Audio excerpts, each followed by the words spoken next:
Hello everyone, I am Dr. M. Renuka Devi, Associate Professor in PSG College of Arts and Science, Coimbatore. Today we are going to see about the accounting for labors. Who is a labor? A labor refers to the manpower who are engaged in the production process either directly or indirectly.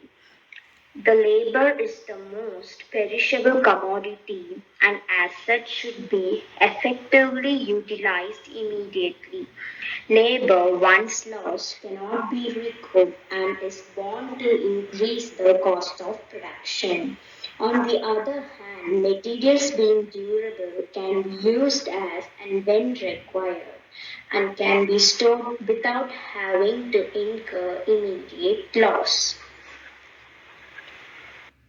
There are two types of labors. One is direct labor and another one is indirect labor. Direct labor. Direct labor is that labor which is directly engaged in the production of goods or services and which can be conveniently allocated to the job process or commodity unit. For example, labor engaged in making the bricks in a kiln is direct labor because labor charges paid for making 1,000 bricks can be conveniently allocated to the cost of 1,000 bricks. Indirect labor. Indirect labor is that labor which is not directly engaged in the production of goods and services but which indirectly helps the direct labor engaged in production. The examples of indirect labor are machines, supervisors, foreman, watchman, repairs, etc.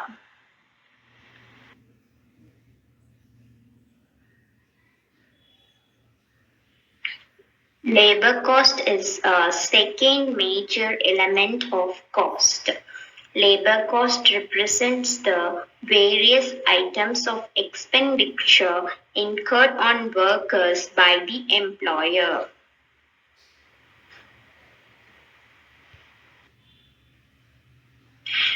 And would include the following benefits to the employees by the employer.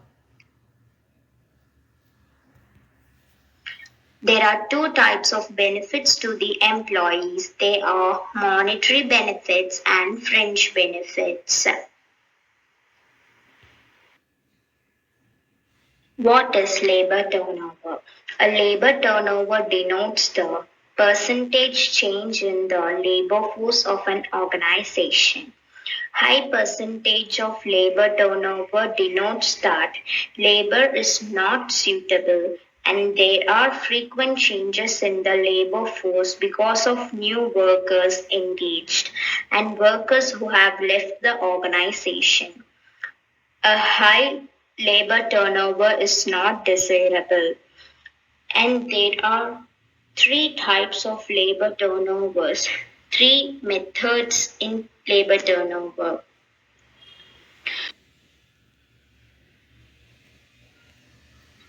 One is flux method, another one is replacement method and separation method.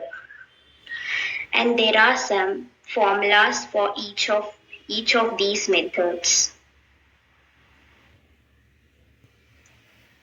Labor turnover under flux method. Labor turnover is equal to number of employees leaving plus number of employees replaced in the period divided by average number of employees in the period multiplied by 100. Labor turnover under replacement method. Labor turnover is equal to number of employees replaced in the period divided by average number of employees in the period multiplied by 100. Labor turnover under separation method. Labor turnover is equal to number of employees leaving in a period divided by average number of employees in a period multiple by 100. There is a problem for good understanding. Problem 1. From the following information, calculate the labor turnover rate and the labor flux rate.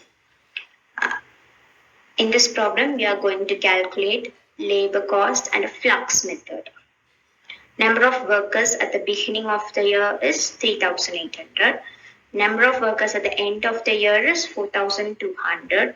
During the year, 40 workers leave while 160 workers are discharged. 600 workers are required during the year. Of this, 150 workers are recruited because of leavers, and the rest are engaged in accordance with the expansion scheme. In the year, 40 workers plus 160 workers were discharged in the year. In the current year, we need 600 workers for working, but we recruited only 150 workers. Now we can write the answer. Solution. Now we are going to see the labor turnover and the replacement method. The formula for this method is labor turnover is equal to number of employees replaced in the period divided by average number of employees in the period into 100. Number of employed replaced in the period. We recruited 150 members. So they are the number of employees replaced in the current period divided by average number of employees in the current period. We can calculate the average by adding beginning number of employees at the beginning plus number of employees at the end divided by 2. That is 4,000. So 150 divided by 4,000 into 100. Therefore, labor turnover and the replacement method is equal to 3.75%. Now we are going to find labor turnover and a flux method. Formula for this method is labor turnover is equal to number of employees leaving plus number of employees replaced in the period divided by average number of employees in the period into 100. Number of employees leaving. That means in the current year, how many employees were left?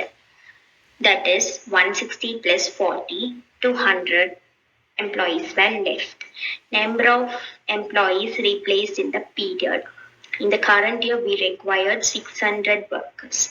So 600 plus 200 divided by average number of employees in the period. As we already found the average number of employees in the period in a previous method, so it is 4,000. 800 divided by 4,000 into 100 is equal to 20%.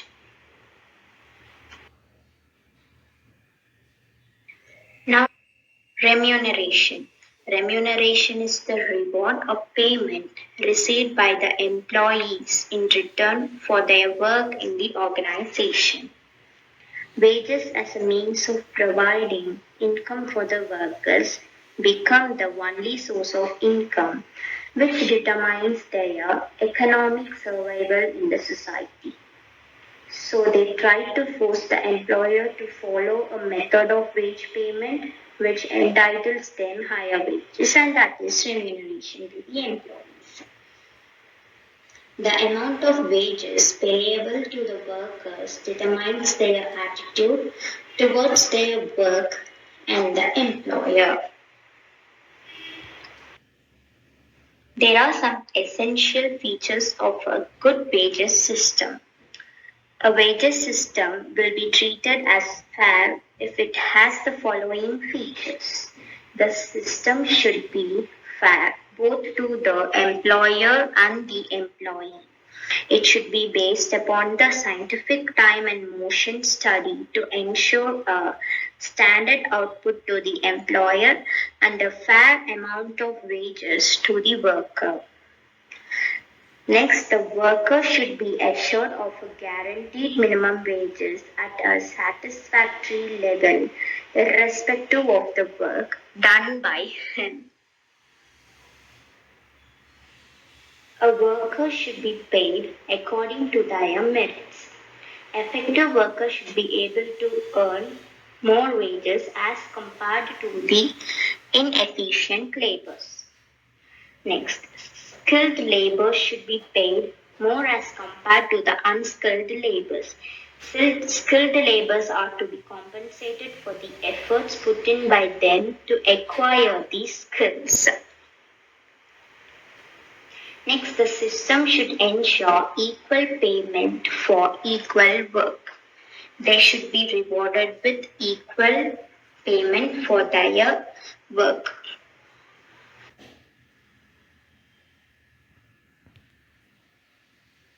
Next, the system should be flexible to allow necessary changes which may arise. Next, it should minimize labor turnover, absenteeism, and late attendees. Next, it should not violate any local or national trade union agreements.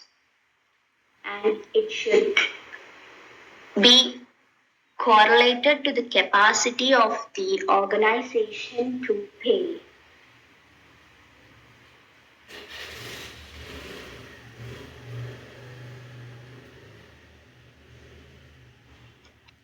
What is piece rate basis?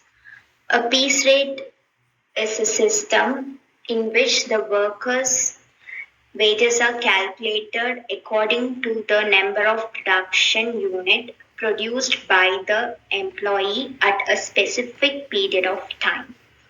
This piece rate system are of four variants of this system. One is straight piece rate system.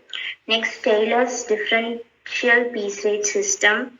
Next one is merit multiple piece rate system and the Gantt-Hocks and bonus plan. Straight piece rate system. It is the simplest method of payment by results in which payment is made according to the number of units produced at a fixed rate per unit. Next one is Taylor's differential piece rate system. This system was introduced by the Taylor. In this, the wages are paid based on the performance of the employees. The employees receives the high wages if their level of performance is high. Employees receive the low wages if their level of performance is low. Next, Merrick's multiple piece rate system. This method seeks to make an improvement in the Taylor's differential piece rate system. Under this method, 3 piece rates are applied for workers which difference level 2 performance. Wages are paid at ordinary piece rate to those workers whose performance is less than 83% of the standard output. Next, 110% of the ordinary piece rate is given to workers whose level of performance is between 83 to 100% of the standard output. Next one is 120% of the ordinary piece rate is given to the worker who's produced more than 100% of the standard output. Gantt-Hocks and bonus plan. This plan is based on careful time and motion study. A standard time is fixed for doing a particular task. Worker's actual performance is compared with the standard time and his efficiency is determined. If a worker takes more time than the standard time to complete the task. He is given wages for the time taken by him. That means his efficiency level is below 100%. If a worker takes the standard time to perform the task, he is given wages for the standard time and the bonus of 20% of the wages is earned. This means the efficiency is equal to the 100%. So the wages will be provided at the standard time plus 20% increased bonus. Next, if the worker completes the task in less than the standard time, he is given wages for the standard time plus 20% of wages for the standard time. If a worker completes the work before the standard time, he is rewarded with the standard time wages plus increased work he done within the period multiplied by 20% of its work is rewarded for that employee. Next, what is bonus and how it is calculated? A bonus may be a reward or incentive to the workers. This bonus can be calculated under two methods. One is Halsey premium method and Rowan premium method. What is Halsey premium plan? Under this method, standard time for doing each job or operation is fixed and the worker is given wages for the actual time he has taken to complete the job or operation at the agreed rate per hour plus a bonus equal to 1/2 of the wages of time saved. Next, what is Rowan premium plan? It is only in calculation of bonus. In the Halsey plan, bonus is fixed percentage of wages of the time saved, where in Rowan plan, it will be changed according to the circumstances. The formula for Halsey premium plan and Rowan premium plan are Halsey premium plan is equal to T, which means time taken into R rate plus percentage into S minus T into R. S is standard time and it will be given in the question. Rowan premium plan. Time taken into rate place standard time minus time taken divided by standard time into time taken into rate. Thank you for listening.